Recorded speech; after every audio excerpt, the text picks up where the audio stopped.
दिल्ली और पटने में बैठे हुए बेईमानों ने टैक्स के पैसे हमसे लिए और इन्होंने कल कारखाने सीमांचल से बाहर लगाए। नतीजा ये हुआ कि हमारे बच्चे आज मजदूर बनकर सीमांचल से बाहर रहते हैं और आज हमारी बूढ़ी माँ गांव में तड़पती है। अब मरती है तो पड़ोसी उसे दफनाता है, बेटा भी उसकी लाश को नहीं देख पाता है। ये सच्चाई है या नहीं है?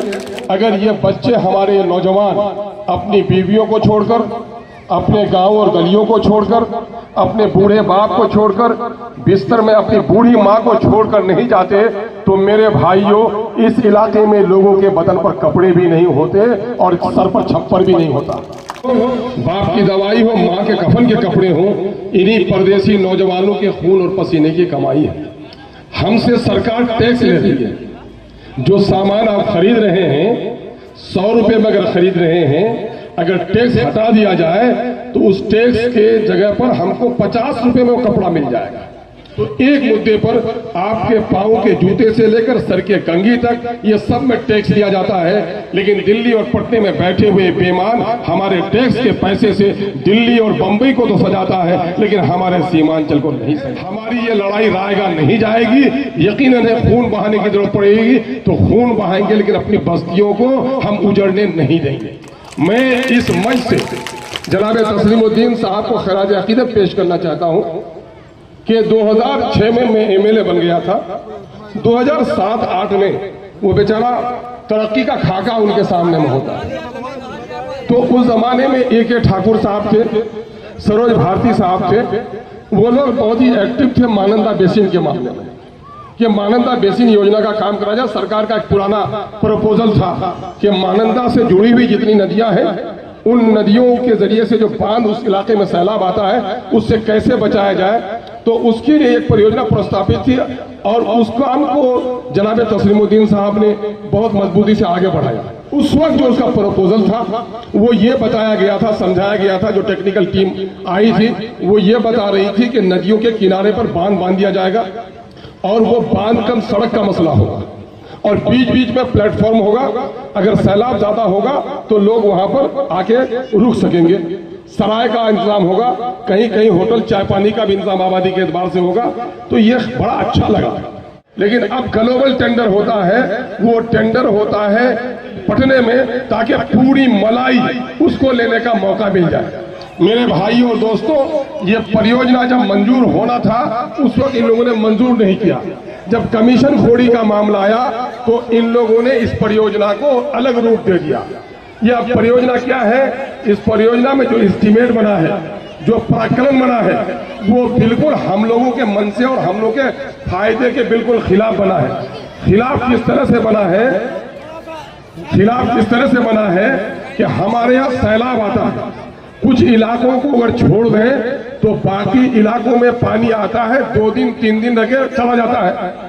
और जब सैलाब के लिए आप कहते हैं कि हमको बाढ़ पीड़ित घोषित करो तो डीएम कहता है कि चूंकि 72 घंटा से पहले पानी उतर गया, नियम यह है कि 72 घंटा जब तक नहीं होगा हम आपको सैलाब का कोई सहायता राशि नहीं दे सकते हैं। इसका मतलब यह है कि हमारे यहाँ अक्सर जब सैलाब आया है तो वो 3 दिन से पहले पानी उतर जाता है। तो हमारे यहाँ जो सबसे बड़ा मसला है वो कटाव का मसला है। हमारे यहाँ जो सबसे बड़ा मसला है वो कटाव का मसला है और कटाव रोकने के लिए ये योजना अगर इस रूप में बनाया जाए तो ये कहीं से कामयाब नहीं हो सकता है। अब हुआ क्या है? पानी का जो सरफेस होगा अक्टूबर में लास्ट में पानी का जो सतह होता है नदियों का, नदियों के सतह के बराबर की दूरी दाएं भी और बाएं भी, तो मानंदा नदी तो कहीं कहीं आधा किलोमीटर, कहीं 400 मीटर 300 मीटर चौड़ी रहती है और सैलाब के जमाने में तो 1 किलोमीटर चौड़ी हो जाती है। तो अब जो आपका बांध बनेगा तो बांध बांधने के लिए इन लोगों ने कहा है कि पानी को हम लोग मानंदा होते हुए लाएंगे। सुन लीजिए इसको बारीकी से। और अभी जो पानी आता है, मान लीजिए खूब बारिश हुई, 1 मीटर पानी बरसा तो वो 1 मीटर पानी 5 किलोमीटर में फैल गया। लेकिन जब वो बांध बांधेगा 5 किलोमीटर की जगह पर बांध कहीं 1.5 किलोमीटर कहीं 2 किलोमीटर में होगा तो 1 मीटर पानी की ऊंचाई कहीं 3 मीटर कहीं 5 मीटर हो जाएगी। इसका मतलब ये होगा कि जो भी बांध के अंदर की बस्ती होगी सारी बस्ती डूब जाएगी और नतीजा ये होगा कि हमारी लाखों की आबादी मुतासिर हो जाएगी। जब किसी का घर डूबेगा तो क्या वो अपने घर को डूबने देगा? क्या सरकार का कोई प्रहरी बांध पर पहरा करेगा? हैवी बारिश हो तो बांध के कट जाने का डर होगा, या फिर कोई मतवाला मजनू उठेगा अपनी बस्ती को बचाने के लिए बांध काट डालेगा? और ये आप लोगों ने अभी कटिहार में देखा है, महानंदा बेसिन फेज 1 के तहत जो बांध बांधा गया था वो कटा है और आज तक उसको बांधने के लिए नहीं दिया गया। इसलिए भाई हम लोगों ने ये कहा है, प्रस्ताव रखा है, आप जाएंगे या कान की सुइया के पास टिठिया एक बस्ती है, रिश्तेदार भी होगा टिठिया में, और पूरबपार का जो टिठिया है वो इत्तेफाक से वेस्ट बंगाल में पड़ता है।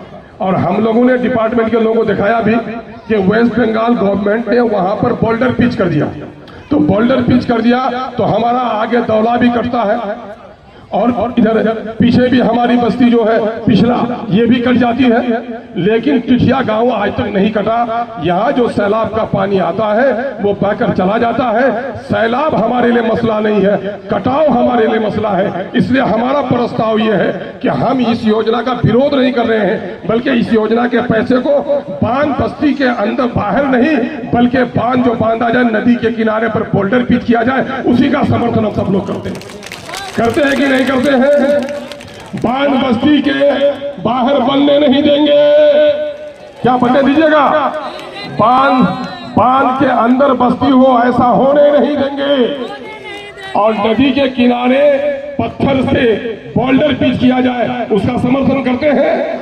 ये जो योजना इस अंदाज से बनाया जा रहा है, अभी 1800 करोड़ का ये पैसा किसी के बाप का नहीं है, ये पैसा सीमांचल के गरीबों के टैक्स का है। हम अपना पैसा लुटेरों को खाने नहीं देंगे और इस प्रारूप में कभी ये काम होने नहीं देंगे। भाइयों, ऐसी सूरत हाल में सारी बातें आपके समझ में आ गई हैं। मुझसे पहले के वक्ताओं ने भी तफसील से सब बात की है। हम लोगों का मसला ये है कि हम लोग जज्बाती कौम हैं, हम लोग जोश में आ जाते हैं, होश नहीं रखते। जलसे में हमारी भीड़ होती है, मस्जिद हमारी खाली होती है। मुशायरा सुनने के लिए रात भर खड़े होते हैं और सवेरे वीडियो के यहाँ एक दरखास्त उर्दू में लिख के देने के लिए तैयार नहीं होते। हमारा हाल जो ये है कि हम जोश में अभी आ गए हैं, लेकिन इस जोश में आने से नहीं होगा। सिर्फ एक हाजी साहब, एक पप्पू यादव या अख्तरुल इमान ये कुछ नहीं कर सकता जब तक कि आपका समर्थन नहीं हो। नेता उस वक्त नेता बनता है जब जनता उसके पीछे हो। तो आप लोगों ने आज भी ये भीड़, घर से बहुत शानदार भीड़ है, और मुझको इस बात पर खुशी हो रही है कि सीमांचल में मैं जलसे में तो बेटियां आती थी, मैयत में तो बेटियां जाती थी, लेकिन राजनीतिक प्रोग्राम में बेटियां नहीं आती थी। अब तो मैं कहता हूं ये नारी नहीं चिंगारी है, इससे जो उलझेगा वो खाकस्तर हो जाएगा। हमारी बेटियां चूड़ी तोड़ेंगी, तलवार बनाएंगी, और हम अपना सर पर कफन रखेंगे और ये तय कर लेंगे कि ये लोकतंत्र है, ये राजतंत्र नहीं है कि राजा जो चाहेगा वो हो जाएगा। किसी के बाप की रकम नहीं है। लोकतंत्र में जनशक्ति, जनता की शक्ति सबसे बड़ी शक्ति है। अगर हम चाहते हैं कि हमारे बस्ती खड़ों में सैलाब, खेतों में सैलाब आए, उससे परवाह नहीं है, हमारी बस्तियां नहीं कटे, तो सरकार को हमारे इस प्रस्ताव को मंजूर करना चाहिए। सत्ता के कुछ दलालों ने एक और मुंगेरी लाल का सपना आपको दिखाया है, और वो क्या दिखाया है? कोसी मेची लिंग।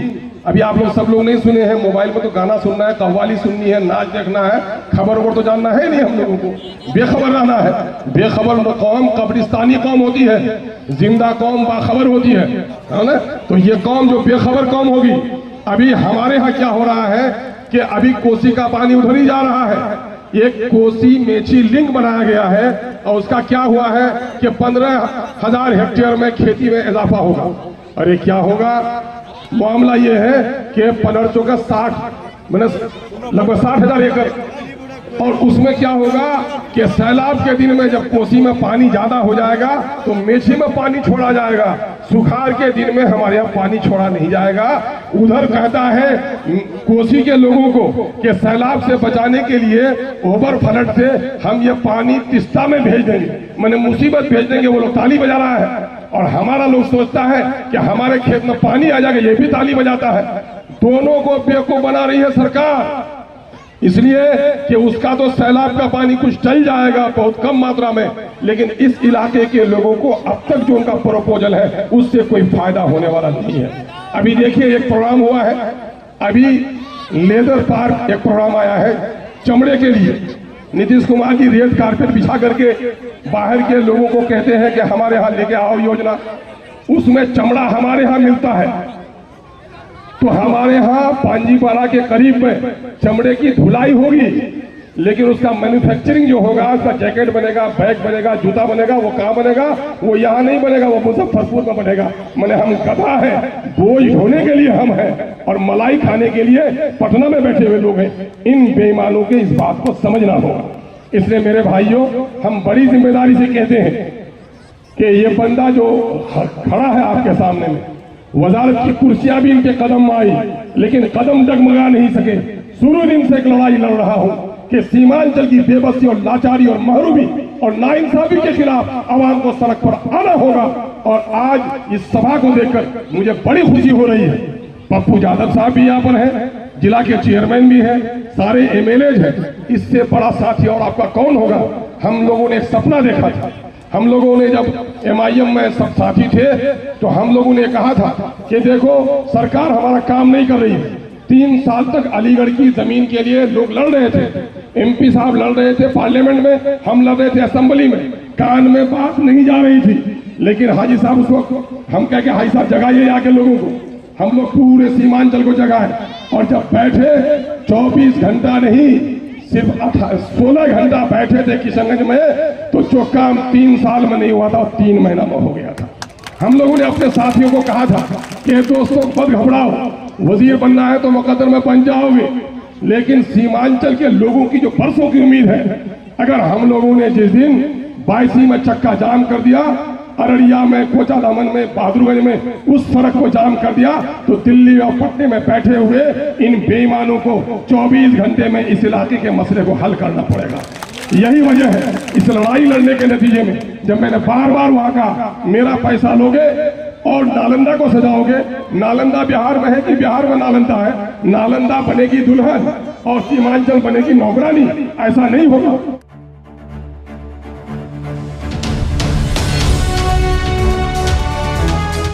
ट्रू रिपोर्ट्स, सच आप तक।